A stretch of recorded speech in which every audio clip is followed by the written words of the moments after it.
미국 정부는 어김없이 선물 시장을 통해서 금값을 억눌렀습니다. 금값의 가격 결정 주도권을 이제는 미국이 뺏겼어요.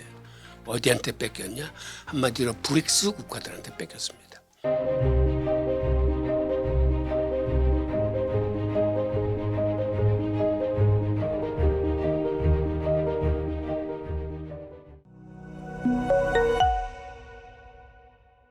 증시각도기에 정말 오랜만에 출연해 주셨습니다.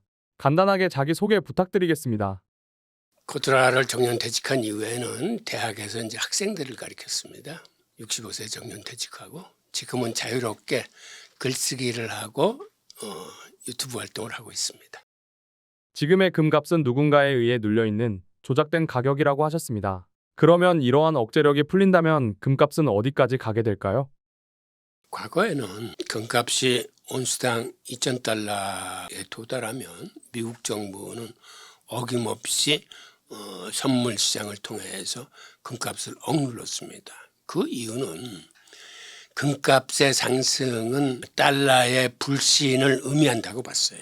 달러 체제 내에서는 금값이 과격으로 오르면 안 된다는 게 미국 정부의 의지였습니다. 그러다 보니까 사실상 금값은 시장의 수요와 공급에서 가격이 결정되는 게 아니라 하여튼 온수당 2,000불 가까이 오면은 어김없이 미국 정부가 억눌러 가지고 금값이 하향하는 추세를 보입니다.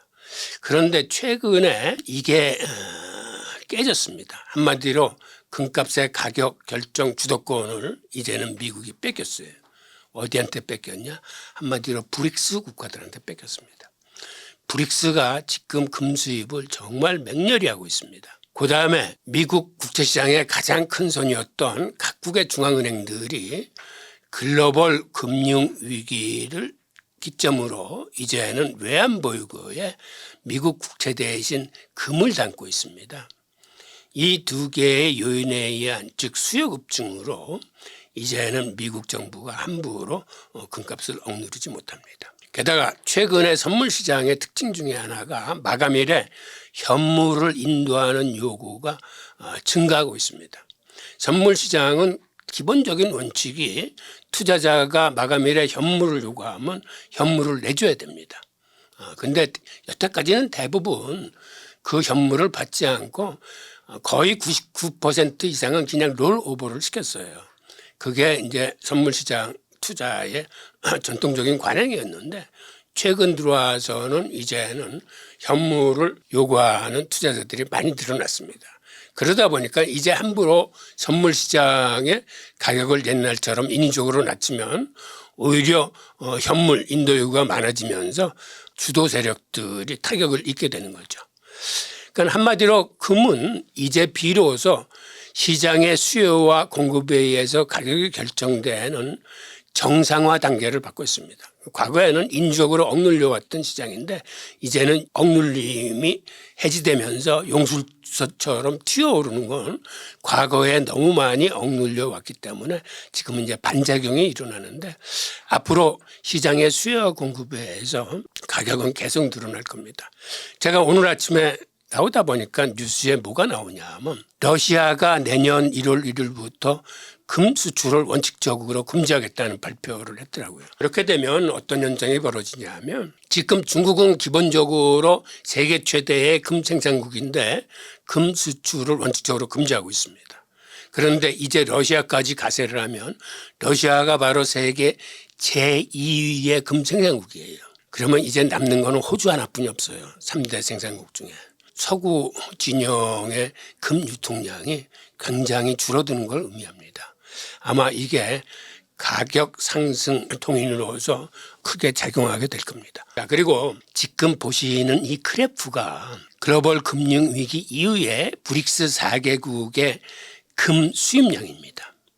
지금 이 그래프를 보면 2008년도 이후에 한 10여 년 동안에 브릭스 4개국이 수입한 금의 양이 자그마치 29,000톤입니다.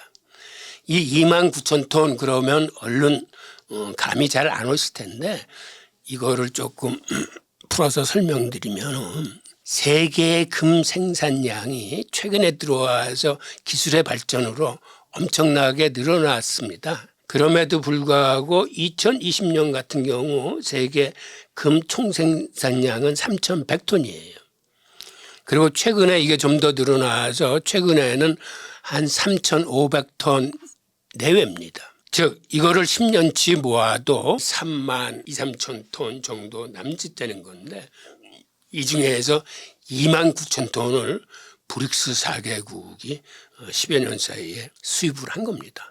그러니까 엄청난 물량과 비중, 즉 세계 총생산량의 5분의 4 이상, 거의 10분의 9 이상을 그들이 수입했다고 보면 되고, 또 하나 우리가 눈여겨봐야 될 게 지난해 브릭스 정상회의에서 러시아가 제안한 것 중에 하나가 그들이 탈달러화를 위해서 그들 회원국들 통화로 이제 무역을 하자라고 합의를 봤는데, 회원국들 통화를 해야 그 중에 가장 변동성이 적고 신뢰할 만한 게 중국의 위안화입니다. 그런데 중국의 위안화가 해외에 그렇게 많지 않아요. 그러니까 이들 나라가 위안화를 가지고 무역을 하고 싶어도 위안화 자체가 부족합니다. 왜 그러냐 하면 미국 같은 경우는 기본적으로 무역 적자를 보는 나라이기 때문에 무역을 통해서 달러가 해외로 배포됩니다. 그런데 중국은 나날이 무역 흑자가 큰 나라입니다. 즉 한마디로 시중에 나가 있던 위안화조차 무역을 통해서 중국 본토로 빨려 들어가고 있습니다. 그러다 보니까 이들끼리 위안화로 무역을 하고 싶어도 위안화 유동성이 부족한 거예요. 그래서 러시아가 제안한 게 브릭스 유닛이라는 금을 40% 기본으로 하고 브릭스 플러스 국가들의 통화 바스켓 60%를 기반으로 하는 금본위 디지털 화폐를 찍어내서 각국은 자국의 통화를 쓰되 무역만큼은 브릭스 유닛이라는 이런 무역 통화로 쓰자라고 러시아가 제의를 했습니다. 그런데 이게 사실은 과거 케인즈가 브레튼 우즈 협정 때 제안했던 세계화폐 방코라하고 거의 비슷한 개념이에요. 그러니까 케인즈의 방코라라는 세계화폐가 80년이 지난 오늘날 다시 재현돼서 나오는 겁니다. 그들이 이렇게 근본이 실물화폐를 제안하는 이 이면에는 그들이 금에 대한 이제 자신감이 많이 생겼기 때문이에요. 그동안 한 15년 이상을 계속해서 금을 매집해 왔기 때문에 앞으로 금 시장은 그들이 주도할 수 있다라는 자신감에서 금본위 디지털 화폐를 주장했고, 특히 그중에서도 중국 같은 경우는 금 관리 4대 정책을 썼습니다. 이 4대 정책이라는 게 뭐냐면 중국이 세계 최대의 금 생산국인데 생산업자가 이 금을 마음대로 처분하지 못합니다. 이 금은 전량 인민은행 산하의 금거래소를 통해서만 팔아야 됩니다. 한마디로 중국의 인민은행과 정부가 금의 유통을 들여다보면서 관리하겠다는 겁니다. 그리고 세계 최대의 금 수입국이 또한 중국입니다. 세계 최대의 금 생산국이자 세계 최대 금 수입국이고, 그리고 원칙적으로 중국 정부는 금 수출을 금지하고 있습니다. 즉 한 번 중국으로 빨려 들어간 금은 바깥으로 나오지 않습니다. 이 실효성을 살리기 위해서 그들은 상하이의 금 선물 시장의 시세를 미국의 금 선물 시세보다 약간 높게 형성시키고 있습니다. 즉 중국 내의 금을 해외로 팔면 오히려 손해보는 그런 구조를 정착시켜서 금관리 정책을 이제 확실히 해나가고 있는데, 문제는 중국뿐만 아니라 이제는 러시아까지 내년 1월 1일부터 금 수출을 금지하는 그러한 전략을 발표했기 때문에 앞으로 금 시장의 수급에 차질이 생기면서 금 가격은 계속 올라갈 것 같습니다. 미국의 JP모건이 금보다 은을 선호하는 이유는 무엇인가요? 기본적으로 JP모건이 은을 매집한 그 이면에는 몇 가지 스토리가 있는데, 2008년도 글로벌 금융위기 당시에 여러 은행들이 파산 위기에 직면하자 그때 연준이 JP모건한테 뭐를 제의했냐면 베어 스턴스 저 가만 놔두면은 저 부도내서 파산할 텐데 너희들이 좀 이걸 인수해달라 라고 협조를 지난 거의 강요하다시피 했습니다. 그러면서 연준이 구제금융 300억 달러를 지원해 줄 테니까 니네들이 베어스턴스 좀 맡아. 이런 분위기 속에서 베어스턴스를 JP모건한테 부탁을 했는데 그때 이틀 전까지만 해도 베어스턴스의 주당 가격이 한 15달러였어요. 근데 이게 이틀 사이에 급락을 해서 주당 2달러에 인수했습니다. 그러니까 엄청나게 싸게 인수하면서 또 인수자금조차 연준이 300억 달러를 지원해 줬기 때문에 마치 거저 줍다시피 했죠. JP모건이. 근데 재미있는 건 베어스턴스의 전문 분야 중에 하나가 은 파생상품 거래였어요. 그 통해 JP모건이 이때서부터 은을 매집할 수 있는 여건을 갖춘 거고, 그다음에 2011년에 무슨 일이 있었냐면 당시 중국이 달러를 외환보유에 담지 않겠다. 한마디로 달러 표시 자산인 미국 국채 대신 우리는 금을 담겠다라고 거의 공식적으로 선언한 적이 있습니다. 그러다 보니까 월스트리트의 헤지펀드들도 앞으로는 금의 시대가 오는구나 라고 해서 금 매집에 동참을 했습니다. 그런데 미국이 이걸 그대로 방관하다가는 달러의 불신이 퍼지면서 달러 시스템에 문제가 생기겠구나라고 해서 몇 가지 독수를 준비합니다. 그 이후에 미국 정부는 금 선물 시장의 규제뿐만 아니라 현물 시장의 폭탄이라거나 단기금리 급격한 인상이나 이런 여러 가지 수법을 동원해서 금 시장을 아작을 냅니다. 즉 한마디로 온스당 2,000달러까지 올랐던 게 한 온스당 1,300불까지 내려가요. 그리고 온스당 1,300불이라는 이 가격은 사실상 채굴 원가하고 거의 비슷해진 가격입니다. 이렇게 내리누르는 통에 그때 헤지펀드들, 즉 조지 소로스와 폴 존슨이 운영하는 헤지펀드가 미국 정부에 맞서다가 여기서 몇십억 달러씩 큰 손해를 봅니다. 이를 본 JP모건은 금이 아니고 우리는 은을 매집하겠다라고 해서 방향을 이제 은 쪽으로 확실히 정하게 되는 거죠. 그런데 미국의 이러한 선물시장 규제를 사실 많은 사람들이 그거 음모론 아니냐 이렇게 생각할 수도 있겠지만 이게 음모론이 아닌 게 제가 2020년도 같은 경우는 직접 조사를 해봤습니다. 사실 2020년 같은 경우는 팬데믹 사태가 터졌기 때문에 지금 그래프에서 보시는 것처럼 세계 4대 기축통화가 엄청난 통화 공급을 하면서 통화 발행액이 달러 같은 경우는 한 3조 7천억까지 내려왔던 게 9조 달러까지 발행이 폭증을 합니다. 이랬던 2020년에 사실 이렇게 달러가 많이 발행되면 달러의 대체 자산이라 일컬어지는 금값은 이만큼 비례해서 가격이 올라줘야 돼요.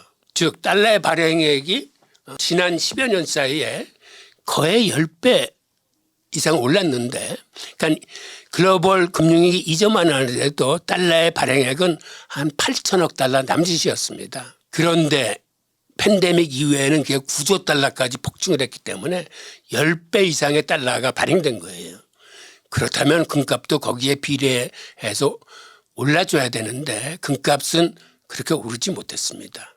바로 그 이유가 미국 정부가 인위적으로 금값을 억눌렀기 때문인데 2020년 사례만 보더라도 팬데믹 사태로 통화 발행액이 2배 이상 급증했음에도 불구하고 지금 오른쪽에 보이는 금 가격 그래프를 보십시오. 오히려 하반기 들어서 금 가격은 슬금슬금 떨어지고 있습니다. 이렇게 통화 발행이 남발되는데도 불구하고 금 가격이 하락한다는 거는 이거는 인위적인 규제가 이제 가해졌기 때문이에요. 은의 경우로 다시 돌아와서 보면 지금 은 매집하는 기관들이 생각보다 많이 있습니다. 지금 그래프에서 보시는 이 기관들이 은 매집하는 기관들인데 그중에서도 JP모건의 은 매집량이 독보적입니다. 절반 정도를 JP모건이 매집하고 있는데 2021년 기준으로 약 1억 9천만 온수 톤으로 치면 약 6,000톤 정도의 은을 매집했습니다. 그런데 JP모건의 매집 단가가 온스당 15달러 내지 한 18달러예요. 이 시기에 은 채굴원가가 온스당 14달러 내지 17달러였습니다.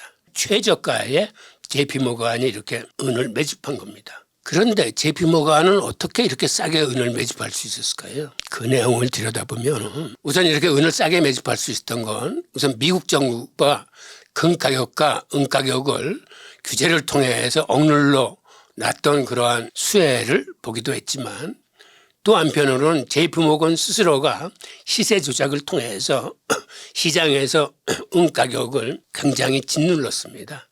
스푸핑이라는 불법 수단을 동원한 건데 스푸핑이라는 게 뭐냐면 거래 의사 없이 초단타로 대규모 주문을 내서 호가창에 반영을 하는 겁니다. 그러면 그 물량을 사기 위해서 매수 주문이 들어오는데 매수 주문이 들어오면 체결 직전에 걸어놨던 호가창의 물량을 없애버리고 그렇게 되면 그 가격에 살려고 매수 버튼을 눌렀던 그 물량은 그 밑에 있는 물량들을 잡게 되면서 가격이 확 빠지는 현상을 나타냅니다. 많은 유동성이 한꺼번에 매수 시장에 나타나면 혹은 매도 시장에 나타나면 그게 엄청난 가격 변동성을 주는데 그런 식으로 인위적으로 은 가격을 끌어내린 겁니다. 살 것처럼 매수 주문을 걸어놨다가 실제로 매수가 들어오면 그 주문을 없애버림으로써 계속 가격을 끌어내리는 겁니다. 이러한 불법 수단을 써가지고 은을 매집해서 그들이 이렇게 싸게 살 수 있었는데 문제는 미국 검찰이나 미국 법원이 이 부당성을 알고 서너 번 JP모건을 기소를 했습니다. 그때마다 이제 벌금을 내고 일부 임원들이 형을 받고 그러면서도 결코 JP모건은 그 버릇을 고치지 못했습니다. 그러니까 어떤 면에서는 손방망이 처벌이라고 봐야겠죠. 이러한 방법을 통해서 그러니까 첫째 미국 정부가 규제를 해서 가격을 낮춰줬는데 그 가격을 더 낮춘 거는 이러한 시세 조작을 통해서 밑바닥에서 은을 매집했다라는 그런 뉴스입니다.